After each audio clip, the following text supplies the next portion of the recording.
All right. So this is what we're doing right now.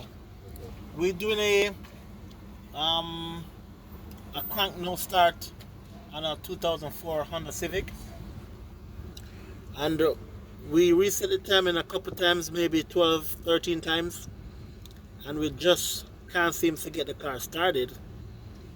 But mostly we were doing this at night, but we're doing it now in the daytime. It's a bit rainy over here. And this is Charlie, the mobile mechanic, coming to you from out here in Westchester County, New York. Yeah. So, this is what I found out today. One of the main reasons why the car is not starting is because a tooth is missing from here. This one is intact, that one is intact, that's intact, but there's one missing from here.